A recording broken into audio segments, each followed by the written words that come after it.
We're going to be in John chapter 1, verse 14. This is going to be our key passage.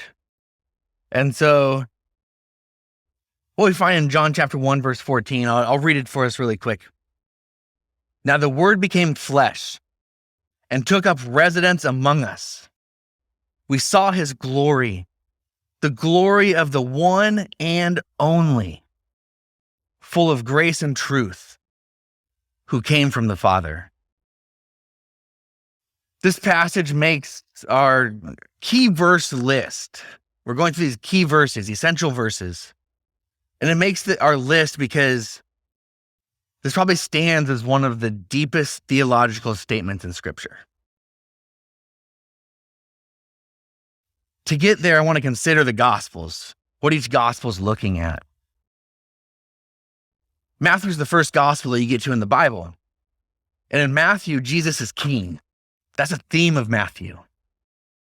His Gospel is a presentation of Jesus as Israel's promised eternal king. It traces back to the passage we looked at in 2 Samuel, where God said, I'm going to bring you this eternal king. And so Matthew has Jesus presented as that. Change this, maybe it's not as scratchy, but I know I like my little beard, so. To this end, because Matthew, he's looking at Jesus as the promised eternal king, Matthew traces Jesus' lineage back to David and Abraham, the two royalties, the two main royalties of Israel. And so Matthew presents Jesus as king and traces his lineage in that way.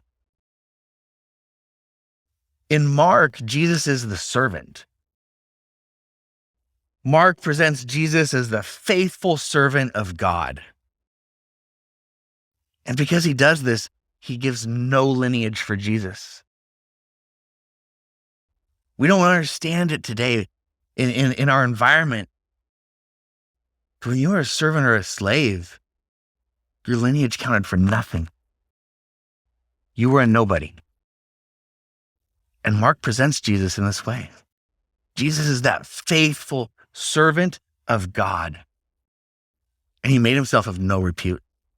He has no lineage to hold on to. Mark doesn't present Jesus as he's from the lineage of David. He's from the line of Abraham. Mark says, no, Jesus is a servant figure. Then in Luke, that's the next gospel you're going to come to. Jesus is the perfect man. Luke, he wrote to a Greek audience. And the Greeks were obsessed with human perfection.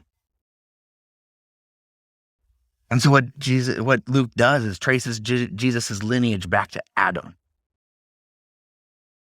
And so he says Jesus comes from humanity, and Jesus is your perfect man. And through his gospel, and even into Acts, you can see how Luke tells things in details which appeal to the Greeks and show Jesus to be, this is your standard of perfection, and this is where Jesus is. And so each gospel has its own theme. When we get to John, Jesus is the divine. John works to present Jesus as God in the flesh. To do this, John traces Jesus' lineage back to God from pre-existing creation, specifically to this expression, the expression of God in the beginning as the Word.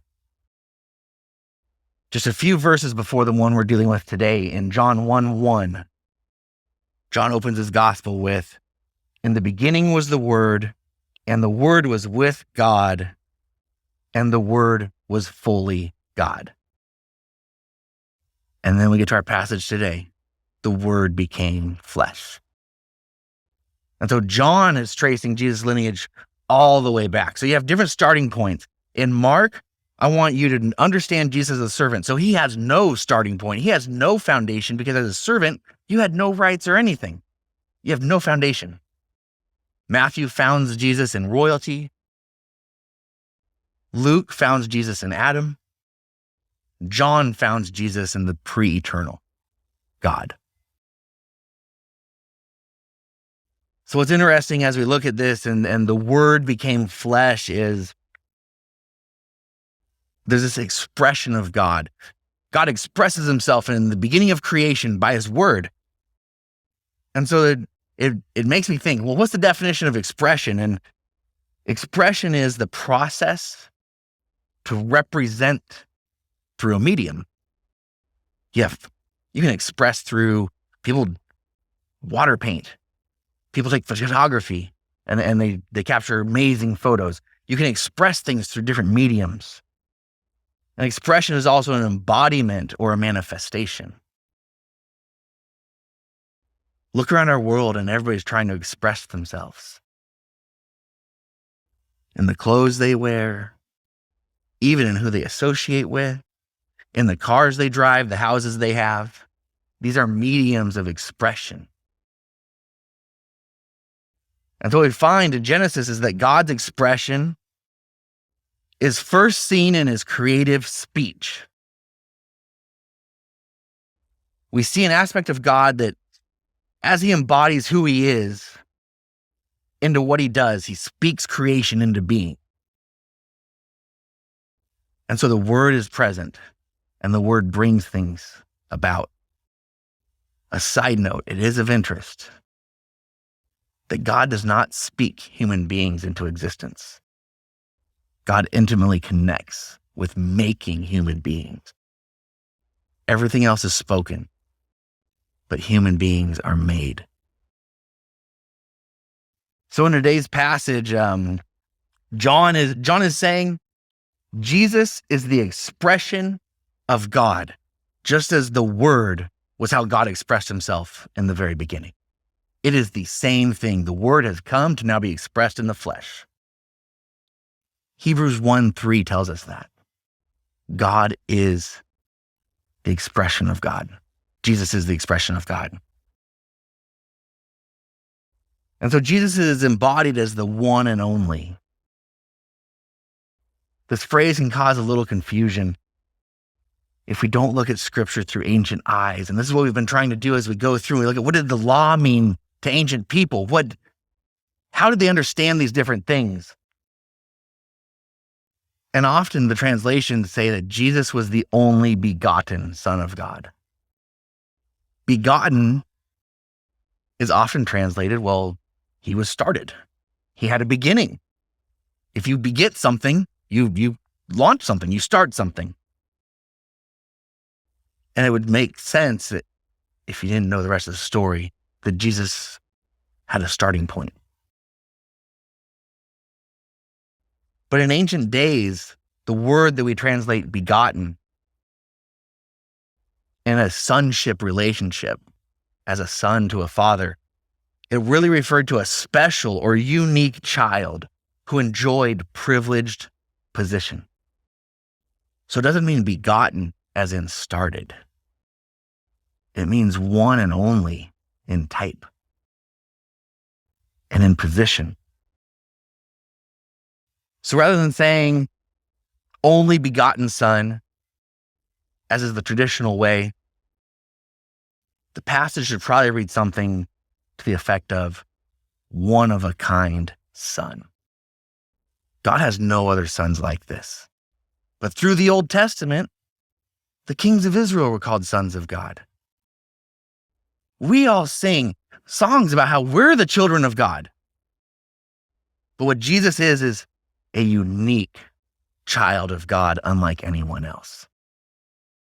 And so the only begotten, when you read that, think of one of a kind. There's nothing else, no other child like this. And in this son, Jesus, we see the fulfillment of what we read about weeks ago in 2 Samuel. God promised he will send a permanent king as a son in 2 Samuel. And we've seen God's commitment as we've gone through these key passages. He placed humanity as the temple image of himself in the temple of creation. Humanity holds a privileged place. And as much as we mess it up, God has never failed to keep moving down this course. And in 2 Samuel is when he committed, you guys are messing up, but I'm telling you, I'm going to bring someone. I'm going to bring a king who's going to be permanent, and he'll be my son.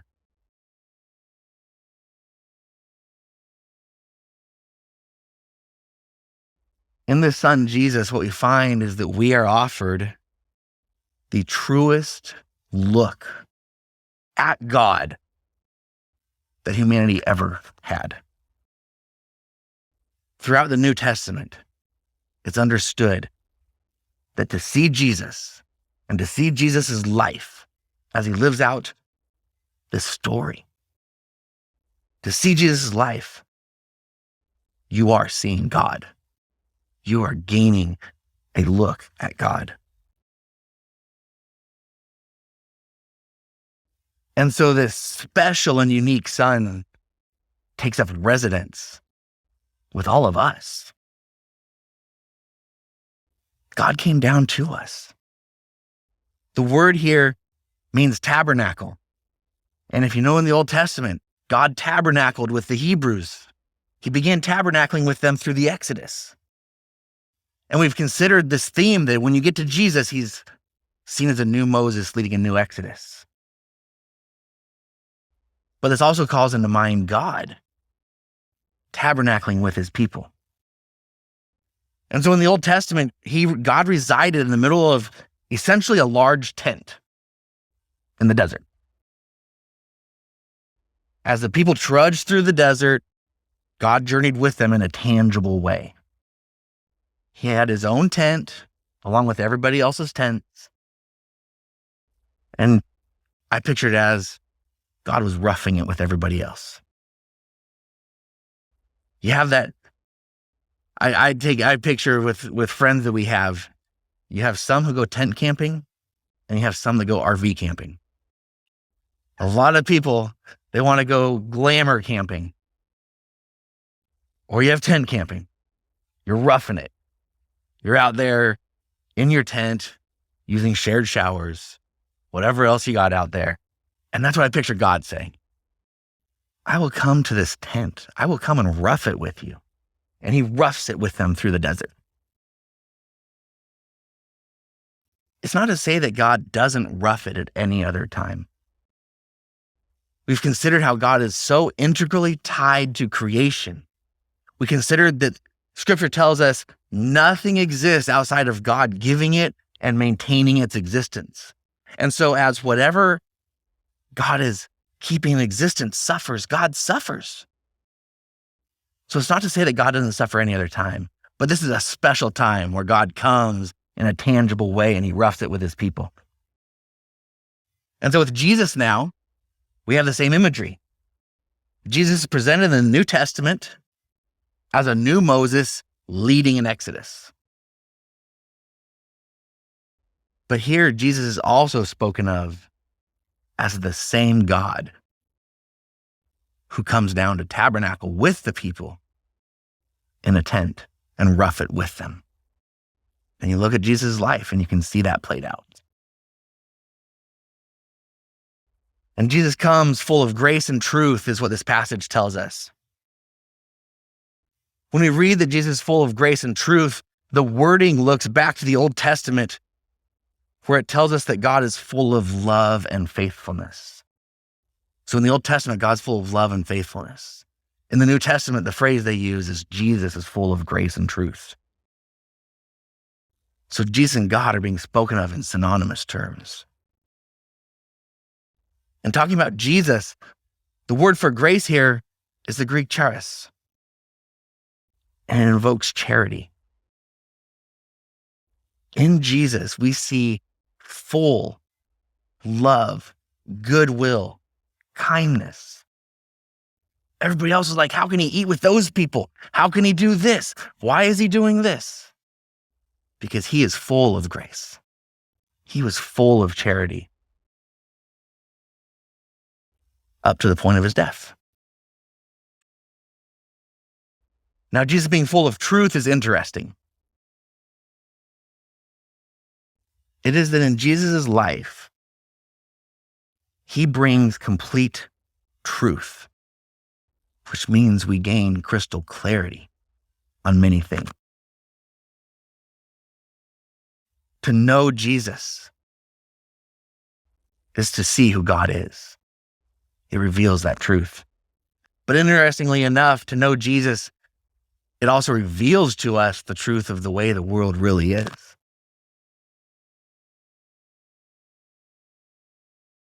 And we see the truth of what we were meant to be in Jesus' life. So when Jesus is full of truth, he's revealing things to us. He reveals God to us. When we go to Jesus and we look at this way, we see over here, now I see the world for what it is. I talk about me and my early adulthood as an unbeliever. Once I came to God, I thought I was struggling through life. I thought I was struggling through the world. But that's just the way it is. But there's hope over there. Once I came over here, I look back over there and I just go, wow. I now see it for what it really was. It was a pit, it was a trap, and it was a quagmire. And in Jesus, we see who we're called to be. It goes all the way back to looking at those passages in Genesis where God places us as his image in his temple creation. And he makes us the pinnacle and gives us high position. And Jesus says, get back up there. Let's do this. And I'll show you how to do it. And then it says, we beheld Jesus' glory. I want to rest here today. We've gone through some things. I want to make sure we do a good Bible study of this passage because it's crucial. But I want to rest here on beholding Jesus' glory. The Greek word for glory here is doxa. And the idea as it's used in the New Testament is generally the glory of divinity. So John is saying, we beheld Jesus' divinity. We saw him for who he was. The we who saw Jesus, it might be said to link back to John and the disciples who literally got a chance to look at Jesus. What I believe is it really points to a larger group of people. It is anyone who by faith can see Jesus for who he truly is.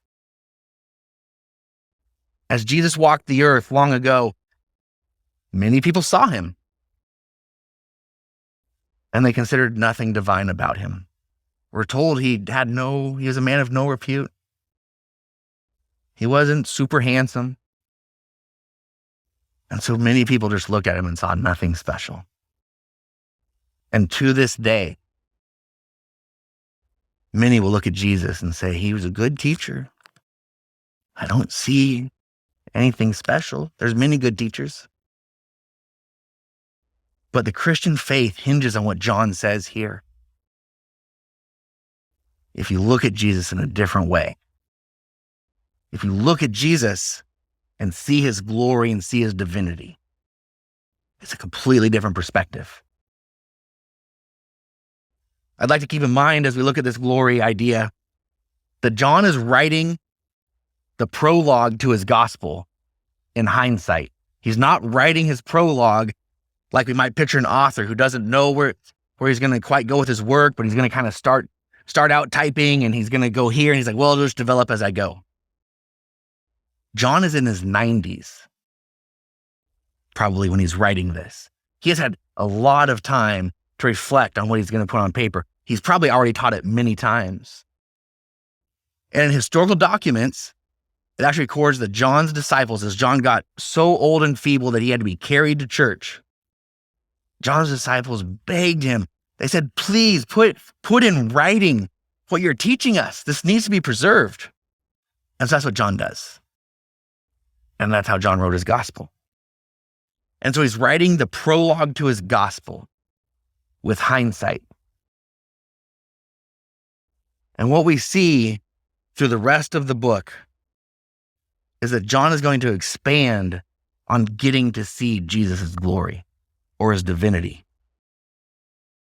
And what we see goes back to our consideration of Isaiah 52, where it talked about God, he rolls up his sleeves, he's about to show his power, and he shows his power in a humble servant who dies. God's power did not look like the power of the world. And the entire Gospel of John points to Jesus' glory as being visible and fulfilled when Jesus is lifted up on the cross. Doesn't look like the world.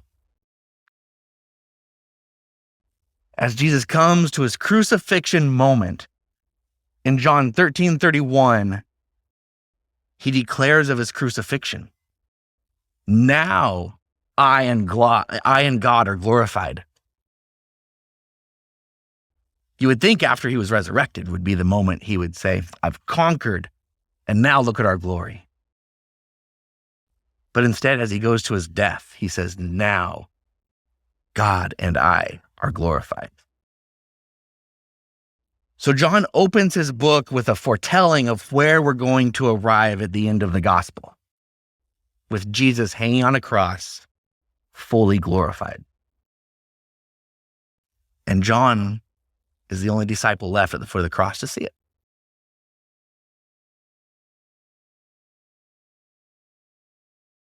By completing the revelation of God to the world through the crucifixion on the cross, there's something that we can often miss, and it's an important idea as we look to the end of everything and a time where God will reign over all and set everything right. And God's going to be at the center of attention at that point. And he's going to be getting glory. Many places will teach you God does everything to his own glory. There's certain beliefs that say God damns people to hell for his own glory. But what I see in Jesus is that God's glory is not self-centered. If Jesus reveals the pinnacle of God's glory, then God's glory is when he is acting, suffering, and serving others. So we see how God's glory works, how he gains glory. And it's not all about him.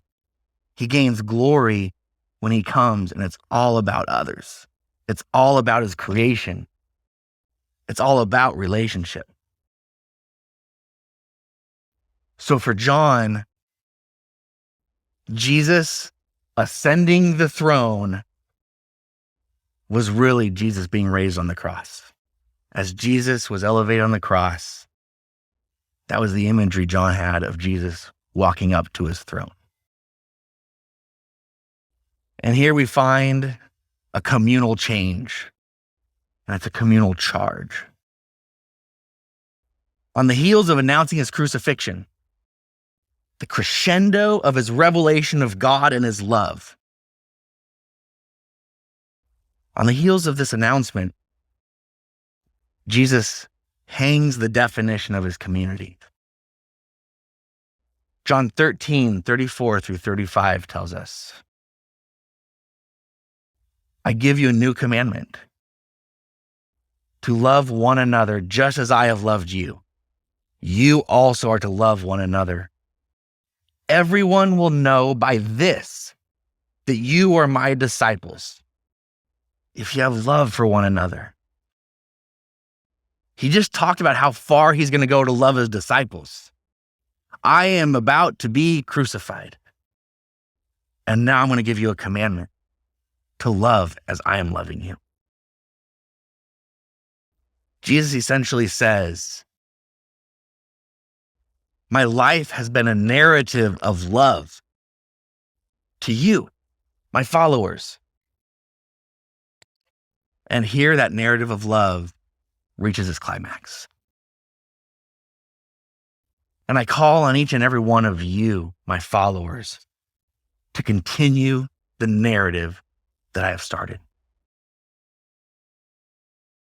And when people see you living out the narrative as this church community, the world will know you're my disciples. This is what I'm hanging my hat on. This is what I'm staking my reputation on. This is how my community will be known. So here's our command. To be so known for our community of love that it is clear to the world we follow the example of Jesus. That's our command.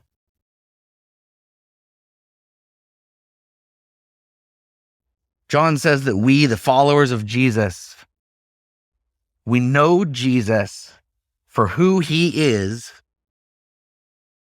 as he is glorified and put up on the cross. Jesus then says, the world will know us for who we are, the church, as we live in love. With this charge, this command that the church has struggled to live out, I have such a desire that our community grabs onto this command. That our community will be defined by this. That when someone comes into our community, they won't say, oh, they have voter pamphlets here. And they look and they go, okay, this is a Republican community. Or they won't come in and see something else and say, oh, this church is a Unitarian Universalist community. All of those words go before Christian. I want to remove those words. And here's the command that makes us a Christian church: to love one another. I want our community to hold on to this. So when people come in, they have nothing else to say but, wow, those people love like Jesus.